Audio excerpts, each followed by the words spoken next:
listening to our 1-hour broadcast and Japan, which will also be heard on the internet at Channel 1. You can find us on Facebook, Twitter and other social media platforms. Our programs are also on satellite Eurosat 16A on 11,512 MHz vertical polarization. Symbol rate 950 mega symbols per second. Standard DVB-S2 modulation 8PSK audio PID 510. We wish you good reception conditions.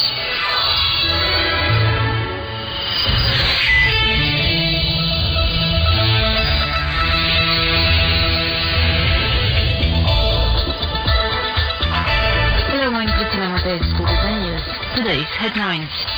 More than 2.4 million Romanian pupils are going back to school on Monday.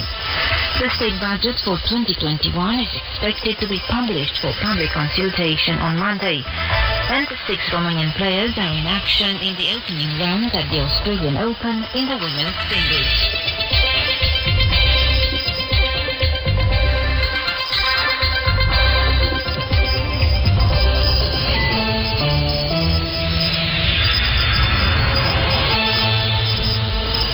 Almost 2,000 new COVID cases and 72 related deaths were reported on Sunday in Romania, which now surpasses 745,000 infections and 18,880 deaths. With respect to the ongoing vaccination campaign, the Health Ministry in Bucharest said all 3 vaccines approved in the European Union, namely Pfizer-BioNTech, Moderna and AstraZeneca, may also be administered to people with autoimmune diseases. The first batch of over 80,000 doses of the AstraZeneca vaccine, which arrived on Saturday, are also being administered in Romania beginning on Sunday. However, this vaccine will only be used in this country in adults between 18 and 55 years of age. Overall, more than 656,000 people have received the COVID vaccine so far in Romania. More than 2.4 pupils out of Romania's almost 3 million are going back to school for the start of the second semester. Pupils and teachers will be wearing face masks in classroom at all times. Children have to sit within at least 1 meter of each other, and access is not allowed to visitors from outside. Education Minister Sorin Câmpeanu on Saturday told the TV station that education during the pandemic has been of low quality, largely because of online teaching, but also because of poor access to technology in some places, especially in rural areas. The minister said the losses are significant, explaining that there are big gaps between different schools and children, and that it will be difficult to catch up with all the learning lost. He added that his ministry will closely monitor the catch-up scheme, which benefits from 30 million euros worth of funding. This year's state budget will most likely be published for public consultation on Monday, before being approved by the government sometime next week. Prime Minister Florin Câțu said the budget is based on a deficit of around 7% of GDP and aims to boost economic recovery and put an end to excessive and unjustified public spending. He also spoke about restructuring loss-making state companies, which will be denied funding unless they carry out reforms. The government is also looking into ways to cut bonuses in state-owned companies, which amount to 120 million euros. The Prime Minister said that while staff expenses have doubled in the last 4 years, public administration has not become more efficient. The Social Democratic Party in opposition has come up with its own budget bill, saying its goals are healthcare, education, economic recovery, and raising people's living standards. French carmaker Renault said it would suspend production next week at several factories due to a worldwide shortage of semiconductors. The temporary shutdown will affect factories in France, Romania and Morocco, which will be closed for 2 or 3 days. The shortage of chips, which has also affected other car makers such as Fiat, Opel, Chrysler, Citroën, Ford, Toyota and Volkswagen, was generated by increasing demand for chips from laptop and mobile phone manufacturers. The situation faced by the Renault-owned Dacia factory in Mioveni, which affects some 8,000 employees, has been discussed by the factory management with the Romanian Labour Minister Luca Turcan. The latter said she would ask Parliament to amend the law allowing businesses in difficult situations to benefit from subsidies to pay their employees. The Labour Ministry will propose changes to the work schedule when justified, with reduction in working hours of up to 80% if necessary. 6 Romanian players are in action in the opening round at the Australian Open in the women's singles. World number 2 and second seed Simona Halep will be facing Australia's Lizette Cabrera. Patricia Tig will be playing Zorana Kersta in an all-Romanian match. Irina Begu will play Serbia's Nina Stojanovic. Ana Bogdan will play Danielle Collins of the US. And Mihaela Buzănescu will meet the Romanian-born Canadian player Bianca Andreescu. And Romanian women's handball champions SCM Râmnicu Vâlcea defeated the Danish side HC Odense 26-25 in a Champions League Group B match on Sunday. They are 6th in the 8-team group. On Saturday in Group A, the Romanian vice-champions CSM Bucharest defeated another Danish side, Team Esbjerg, to go up to 4th place in the group. And that was the news.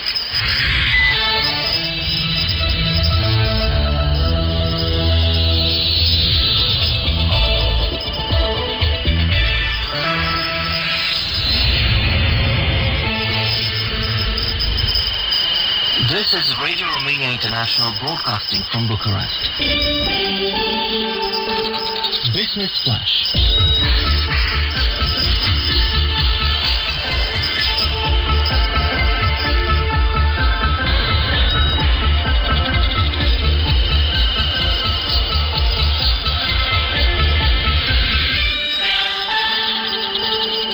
Welcome to Business Flash. I'm Vlad Pavlov. The Romanian software producer UiPath, the first Romanian startup to acquire the so-called unicorn status, meaning its market value exceeds $1 billion, earlier this week announced it secured another $750 million in a new round of financing. Set up in Romania in 2005 under the name Descover and renamed UiPath in 2015, the company now serves clients such as the CIA, the US Naval Forces, McDonald's and Duracell. In 2019, the company reported some $360 million in revenues after helping some of the largest American enterprises mechanize their routine processes. Right now, UiPath wants to expand, considering a number of companies have expressed an interest at mechanizing their own processes during the time of the pandemic in order to offset their costs. According to the company's executive director, Daniel Dines, UiPath clients in the retail, healthcare and financing sector use the company's services in order to cope with significant changes in terms of demand as a result of the coronavirus pandemic. The company is presently headquartered in New York. The leader of the European People's Party, Manfred Weber, has suggested the European Union should exclude any possible ban on the exports of anti-COVID-19 vaccines produced in member states. Any ban on exports is unimaginable. It should not exist as an option for the EU, Weber told a press conference. Although he claimed that the idea of international cooperation should be supported for the time being, he recalled that the United States has a similar ban, and that, in light of the latest developments, Europe shouldn't be naive. Weber's reaction comes after a dispute with the company AstraZeneca, who announced a reduction in the number of vaccine doses to be delivered to the community bloc in the first quarter. 1.3 million doses of the AstraZeneca vaccines are expected to reach Romania during the interval, half of which are estimated to arrive in February. The price of factory products went up in December compared to the previous month by 0.8% in the Eurozone and 0.9% in the EU. Countries that reported a significant price hike in industrial production also include Romania, where the price of these products went up by 1.7%, the Eurostat reports. Higher increases were reported in Ireland 6.8% and in Lithuania 1.9%. Malta, in exchange, reported a major decrease in these prices. The home delivery market will exceed 1 billion euros in 2021. The growth of this market sector will slow down, but it will reach 40, even 50%. Victor Arcadiu, the manager of an important home delivery company, has told Ziarul Financiar. Right now, the overall delivery market is closing in on 700 million euro, which is a huge increase considering it stood at 150 million euro in 2019.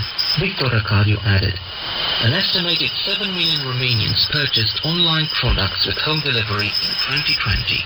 You have been listening to Business Flash.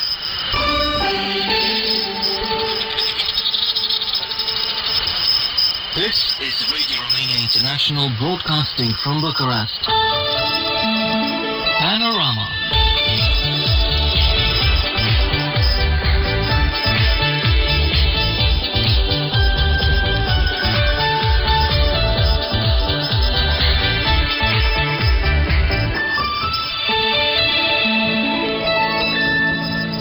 Hello dear friends, and welcome to our bi-monthly feature bringing you the best RRI programs in the past 2 weeks. I am Daniel Bills of the microphone. First, we invite you to listen to Eugen Nasta with a report about the Zambacchian Museum in Bucharest in our weekly Radio Romania International Encyclopedia. One of Bucharest's interesting museums lies in the northern part of the city, which is actually a residential area where the development of property in the increasingly urbanized character saw their heyday in the interwar period. The Tricor H. Zambacchian Museum is venued by purpose-built premises capable of hosting a fine art collection. The museum is the brainchild of a merchant with a special personality. He was an art aficionado, also willing to give artists a hand. Born in 1889 in Constanța in the southeast, Tricor Zambacchian hailed from an Armenian family. He continued the merchant tradition of the family, first in his native city, then in Bucharest, where he relocated in 1923. However, fine arts remained his passion throughout. With the details on that, here is museographer with the Art Collections Museum, Ilinca Damian. The family moved to Bucharest, also developing their trade in Romania's capital city.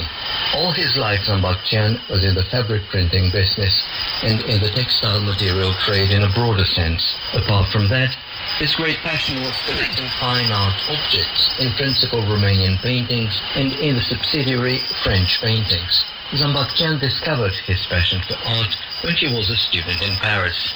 In between accounting and economics courses, he found the time to visit art galleries and museums, also taking part in conferences and debates. That is how Zambacchian became a self-made man in the field of fine arts. He succeeded to befriend some of the French artists, such as Henri Matisse. When he returned to Romania, he also befriended the Romanian artists of his generation. Gradually, Tricor Zambacchian began to start his collection. That occurred properly after he relocated to Bucharest in 1923. We recall that the items he had purchased before that year, and his first attempt to start a collection, got lost during World War I. The first fine artworks he purchased as a collector were authored by the artists he had already befriended. Speaking about that, here is Ilinca Damian once again. All his life he maintained a close friendship with painter Gheorghe Petrașcu. Ever so often, he would buy works created by the maestro, whom he visited on Sundays. He also had a close friendship with Teodor Paladi, who visited Zambacchian in his study. Also, who is a friend of Nicolae Tonița temporarily. He was also a friend of Francisc Șirato. Actually, he was a friend of almost all the artists of the time, supporting them all his life to the best of his abilities. So, apart from his fine art collector activity, he also was a mecenas of fine artists. Just like any other art collector of the time, Zambacchian knew how to add to his collection works by the so-called forefathers of Romanian modern art, the likes of Nicolae Grigorescu, Ion Andreescu, Ștefan Lucian, as well as Teodor Aman. The selection of Lucian's paintings he purchased was a claim from the very beginning. Zambakyan himself did not mince his words, saying he dedicated Lukian an altar in his collection. Also, he was generous enough to pay good money for the paintings he purchased directly from the artists themselves or from other collectors. He believed the work of quality deserved being purchased for a good price, so he would always offer more money rather than start a negotiation. In time, Zambakyan's collection was growing, so he needed proper premises for the storage and display of the paintings. In the early 1940s, Grigor Zambakyan had a house built which had been thought out as a museum, but also as lodgings. It is the building of the Zambakyan Museum we can still see today. With the details on that, here is Ilinka Damian once again. In 1942, works for the building had already been completed, and visiting was allowed once a week. You are listening to Radio Romania International. Zambakyan had thought it out as a museum, but he obviously lived there until the year of his death, 1962. The house was designed in the modernist style. Actually, it was a medley of styles, from the neo-Romanian to the minimalist one, also having Moorish influences. So we can say the house had rather an eclectic style, but the main trend was the modernist one quite all right. The idea of opening a museum occurred to Zambakyan as early as 1932-1933.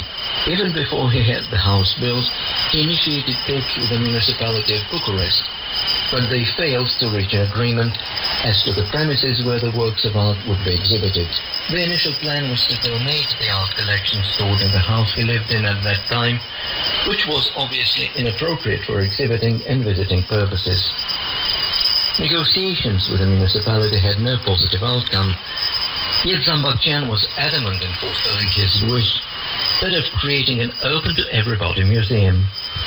So, in the 1940s, he had his own house built, which clearly had that purpose, and in 1947 he succeeded to donate his Romanian art collection to the state.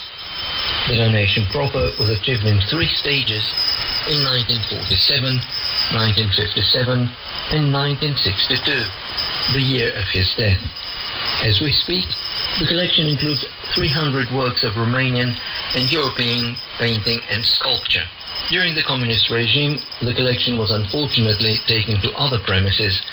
It was a museum of several art collections, while Zambakyan's house was used for purposes that were different from what the collector initially intended. In the early 2000s, in the wake of a large-scale restoration process, the collection was returned to its original building.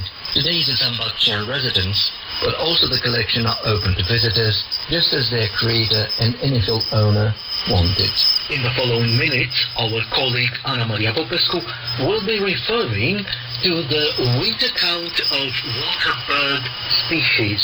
Between January the 10th and the 20th, the winter count of waterbird species, also known as red winter, took place in Romania as part of an international census program coordinated worldwide by Wetlands International and in Romania by the Romanian Ornithological Society and the Melvus Group Bird and Nature Protection Association. Given that this is an international activity, timing is important, and in order to avoid the counting of the same birds in different locations along migration routes, the recommendation was for volunteers to conduct the count on January the 16th and 17th.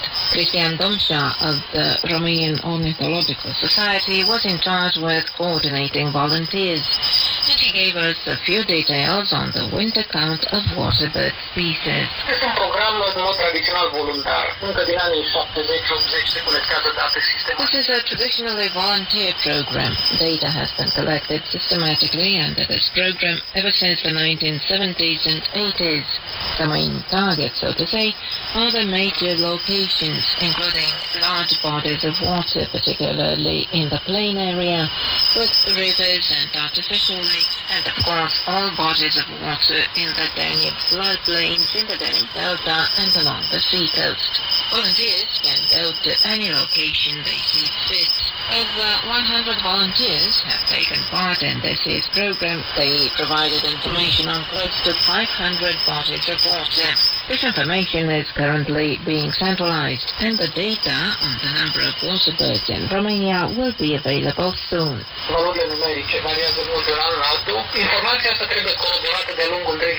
Numbers vary from one year to the next. This is why an international census is carried out every January in all the countries along the corridor at the same time, in an attempt to get a global image of the entire population of each species along the migration route from Scandinavia to South Africa.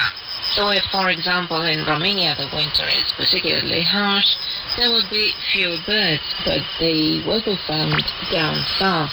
It does not necessarily mean an increase or a decline in populations unless the data is corroborated throughout the route. This year, the bird count was conducted on particularly cold weather, but bird watching sometimes comes with surprises even for ornithologists. Cristian Domșa again.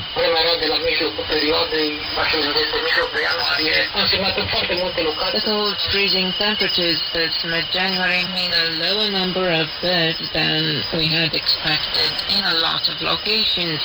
But there were also surprises. For instance, a rare endangered species such as the Dalmatian pelican winters in Romania in small numbers, up to several dozens. But this year, because the weather was better, more individuals than expected stayed in Romania, probably between 800 and 1,000, which is quite a lot. We had another surprise in Bucharest with a new bird for Romania, a North American species, the ring-billed gull, which accidentally gets to Europe and was first sighted in Romania. In Generation 3.0, La Camioana Simion will be referring to Laura Stan, an active member of the League of Romanian Students Abroad branch of South Korea.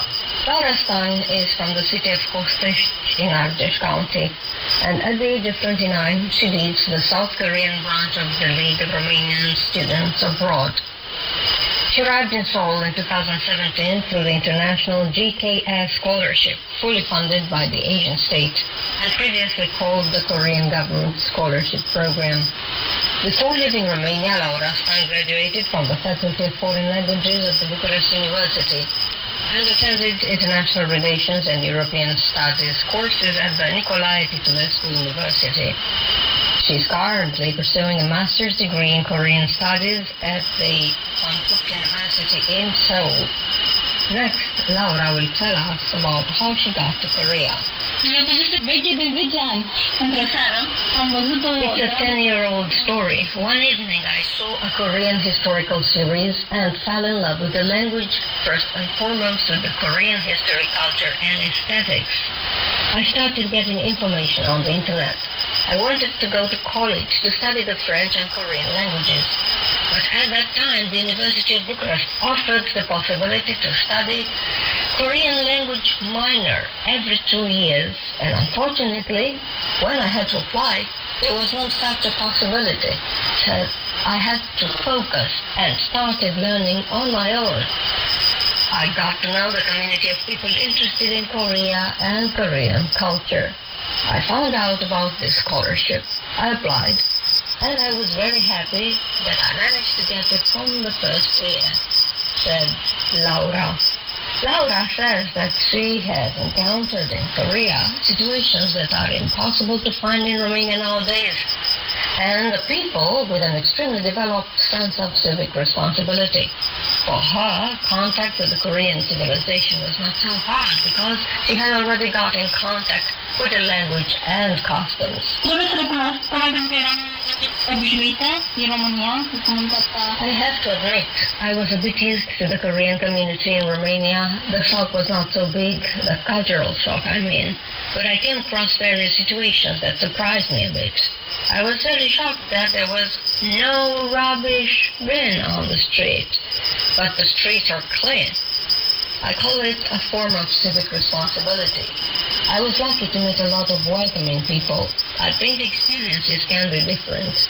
I think the most important thing to have positive experiences is to know the language a little bit. Given that I knew some Korean, I managed to avoid the unpleasant situations created by misunderstandings, Laura Stan confessed. Laura Stan became a member and coordinator of the League of Romanian Students Abroad branch in Korea in December 2020.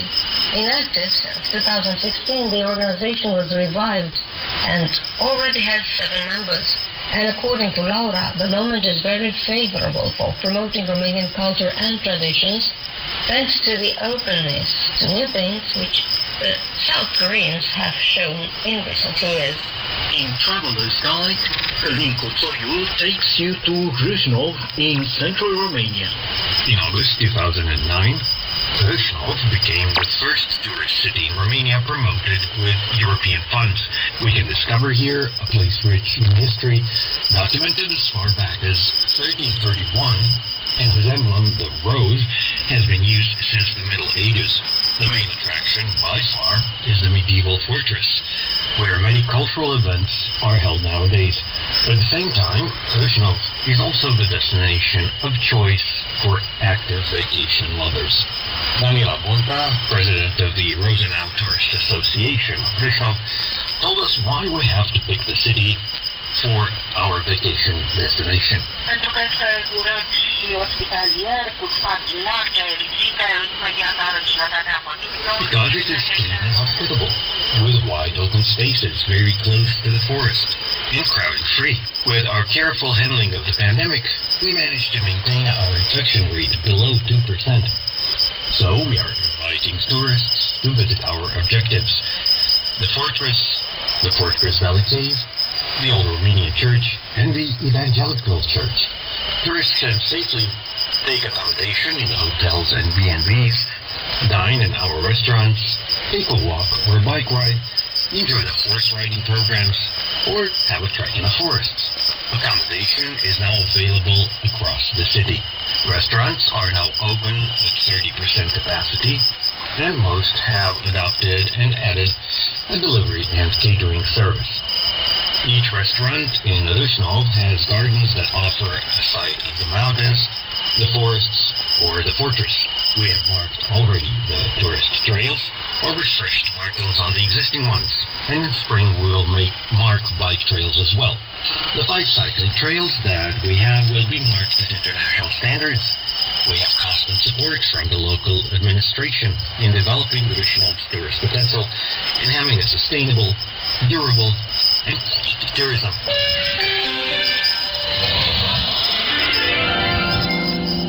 The guard statue that watches over the city represents the city, Daniela Bonta told us. Cetatea noastră este un obiectiv turistic național de clasă A. Our fortress is a national tourist objective and was first documented as early as the 12th century. The city has undergone many modifications to the present. However, the contemporary aspect maintains architecture elements that draw a good picture of a fortification that has successfully fought off sieges. The city was only taken once, and that was because of treason. The city did not have its own water source and was taken over because the defenders were dying of thirst. Right now, restoration works are being done as part of a project financed with European funds. I am proud to say that works will wrap up in February 2022. I would like to spark the curiosity of tourists by mentioning the slope elevator that links the historic center and the fortress, which offers a 100% ecological means of transportation. Tourists can leave their cars safely in the underground parking lot in the center of town. Access for visitors during this restoration period will be through the Fortress Garden, which is open. Visiting hours, all days of the week, free of charge, are 9 a.m. to 5 p.m.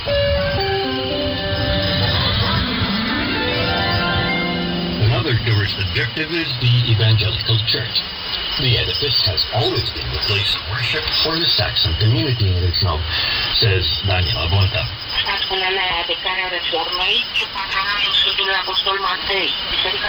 Before the Reformation, the church was under the patronage of the Holy Apostle Matthew.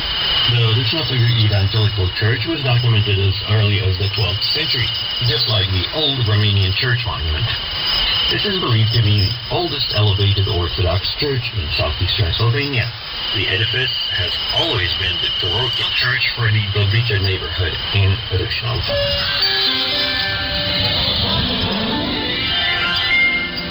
The Berkers Valley Church was discovered in 1954 by a group of young local people. Right now it is a tourist objective for the majority of tourists who come to Rysnov. And here's what Daniela Bonta told us about it. In 2010, the cave was taken under administration and the earth at the entrance was removed manually in order to facilitate access. Geologically, it's a young cave, only 2 million years old, but the rock is much older. Due to special acoustics, every week in summer, 5 members of the Dashov Philharmonic delight the tourists with old traditional music, like jazz, without any form of amplification. And that's all from our regular feature, Panorama. From me, Daniel Bill, says goodbye and good listening. Focus on Romania. You are listening to Radio Romania International. Hello and welcome to All That Jazz with me, Elena Enake. Today I bring you songs from the repertoire of bluesmen Berti Barbera and Johnny Răducanu, double bass player Cătălin Rotaru, and jazz singers Mihai Berindei and Alexandru Sipa.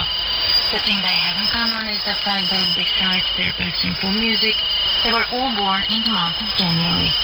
We will start with a song performed by Berti Barbera, accompanied by the Radio Romania's big band. The song is entitled Let the Good Times Roll.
Continue All That Jazz with Remember Johnny Răducanu, a song composed and performed by double bass player Johnny Bota.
In all batches, I invite you to listen to the renowned double bass player Cătălin Rotaru performing a song entitled The House of the Rising Sun.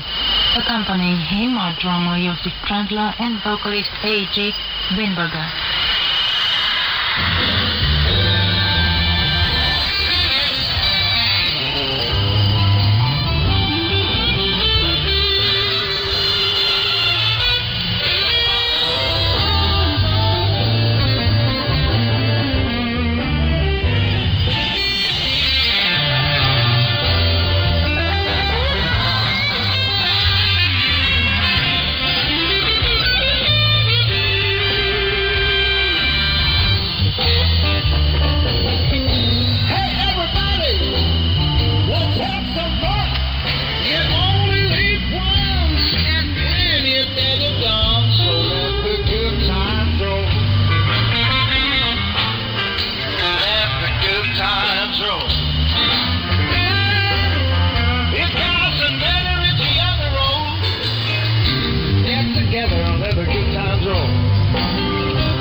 Today with Peasant Street Blues performed by the Electric Wood Orchestra conducted by Mihai Berindei.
This is Bucharest, Radio Romania International.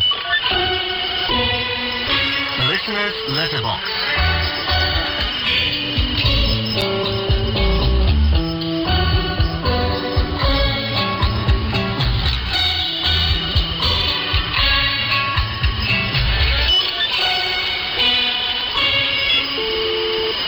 Welcome everyone to a new edition in our mailbag program. I'm Vlad Volku. Today we're going to be taking a look at the letters we got at our office last week and discuss some of your technical feedback. We start with a letter sent in by Alan Holder of England. Here is what he writes. Dear friends, sorry I haven't written to you for a long time, but I do listen to RRI several times a week. I hope that everyone at your station remains in good health. As for myself, I'm feeling quite well at the moment, and I'm doing my best to avoid getting the dreaded virus. With the current pandemic, several broadcasters have cut back on their programming, so it is good to find that Radio Romania International has continued to broadcast to its regular schedule. In my opinion, it is hard to find a radio station which matches yours in terms of the variety and quality of programming. This is why Radio Romania International is a constant companion in my daily life for so many years. Some of the programs I have enjoyed listening to recently include Sunday Studio. It was interesting to hear last week's item about cold, frosty winters in Romania. In my part of the UK, prolonged cold spells do seem to be a thing of the past lately. Society Today included a report on overcrowded homes in Romania, comparison to some other European countries, and the importance of personal space being essential to overall well-being. It was very informative. I was also interested in the previous week's show, which reported on the increase in domestic violence worldwide during the pandemic. I also like to know more about past events in your country and enjoy the history show. Previous editions covering the Chura railway accident and the assassination of Nicolae Iorga were particularly good. This week's Visit Romania reporting on the National Museum of Romanian History. I was interested to hear that they offer virtual tours online of various exhibitions. I have already had a quick look at some of these, and will have a more thorough read through the pages when I have time. The occasional Green Planet series about ecological matters is always great to listen to. It was good to hear the report on Romania's 10-year plan for energy and the climate. Some time ago, there was an excellent story about the world's largest bear sanctuary in Zărnești, which I found very enlightening. Can you tell us more about the population of the lynx in Romania? Are the numbers stable? And do they pose a threat to some farm animals? I cannot write again without mentioning the wonderful folk music you play on Truly Romanian. I enjoyed yesterday's show with songs by Silvestru Lungoș. Please, can you feature some music by the wonderful player of the panpipe, George Zantit? I was very impressed by his performance in one of the concerts by the famous violinist Andrei Rieu, which was shown on UK television recently. As for Simply Folk, I enjoy the songs that you play, but unfortunately sometimes the music is cut short due to lack of time, which is rather a pity. That's all for now. I will make an effort to write to you more often. End of quote. Thank you for the long but very exciting letter, Alan. We're so happy with you giving details over the shows you've enjoyed and specifying some of the reasons. It's really what makes our work tick here at the English office. Thank you for being our loyal listener. You are listening to Radio Romania International. Listener's letterbox continues on Radio Romania International with a letter sent in by Larry Nelson, quoting from his letter. I have been listening to Radio Romania International on and off since 1965. I already received a QSL card from your country. I'm retired now and would like to spend more time listening to your English language transmissions. Back in the 60s, the 70s and the 80s, shortwave listening was exciting. I would listen to 60 up to 70 countries each month. I have all this documented. I lost interest when a number of countries stopped with their English transmissions. Of course, the internet is the problem. I'm very happy that your country still feels that it is important to reach out to us in the United States. I will look forward to hearing from you. Thank you for your time. End of quote. Thanks for writing, Larry. It's nice to see shortwave listening is kept alive by people such as yourself. Shortwave broadcasting and listening are becoming more and more challenging in today's world. The internet has forever shaped listening habits, and DXing and shortwave listening are considered by many as a disappearing hobby.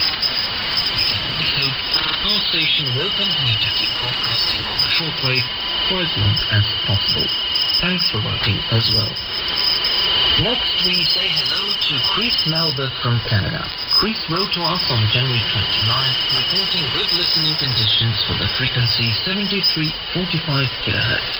In terms of reception, Chris used an online software-defined receiver with a Tegra BT101 antenna. I heard the news and signal was excellent throughout the broadcast. One program I listened to was The Green Planet. There were slight fading conditions and signal is 55545. Chris also writes. Also from Canada, Richard Lemke wrote to us last week saying, "This is the first time I used SoundCloud on my computer to hear a previous program of DX Mailbag without the pre-recorded music during the shortwave broadcast to spice up the quality of the program. This week's DX Mailbag on shortwave duration of both times failed my expectations and the signal didn't make it to the end." Richard also writes. Thank you. As always, your reports are fully detailed and accurate to the point. Of course, we'll be putting your name down for a QSL card. Keep tuned to RRI.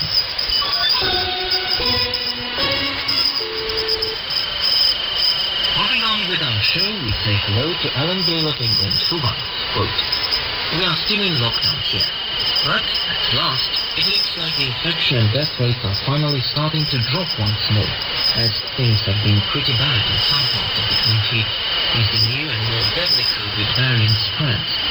So it was alarming to hear that some cases of this have been detected in Romania, and I hope that they are quickly brought under control. It's good to see the vaccines being rolled out at last, and I really hope that this will make a big difference. But only time will tell if this will bring us back to some sort of normality once again.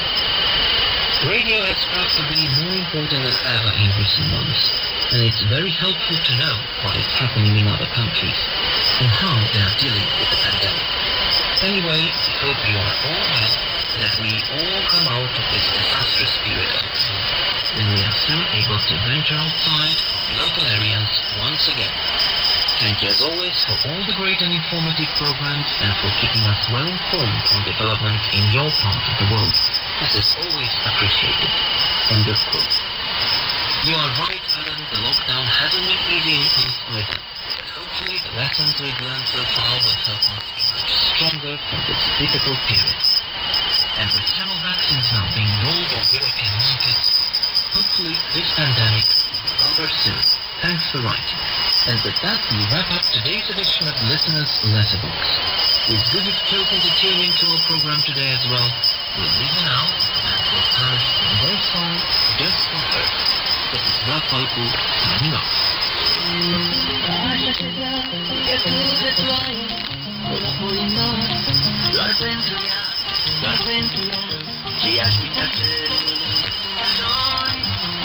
Așa și ea, cularul de regrete, ce o să fac în ce, doar pentru ea, mi-aș cura. Doar pentru ea, doar pentru ea, și nu pot să opresc, doar pentru ea, ce care să fac, oriunde m-aș lua. Doar pentru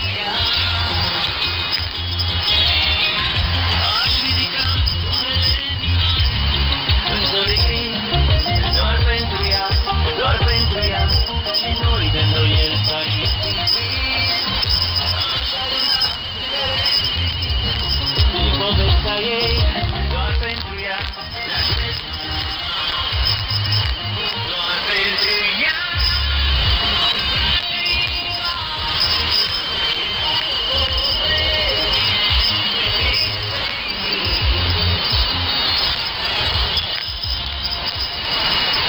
Coming up next on Radio Romania International,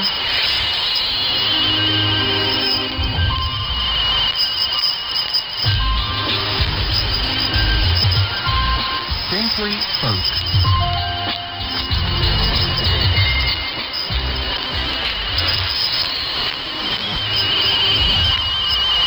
Hello dear friends and welcome to our traditional music slot. Today we invite you to stay tuned for a discovery of lively dances with Kalata Brothers.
Our broadcast in English for listeners in Western Europe and Japan has come to an end. You can listen to our next program for Western Europe tomorrow at 6:30 hours UTC on 7345 kHz in analog system and on 6040 kHz in the DRM system. Listeners in Japan can listen to our next program tomorrow at 23 hours UTC on 7325 kHz and 9620 kHz. We can also be heard on the internet at www.rri.ro channel 1. If you have any comments or suggestions, please write an email at entl@rri.ro.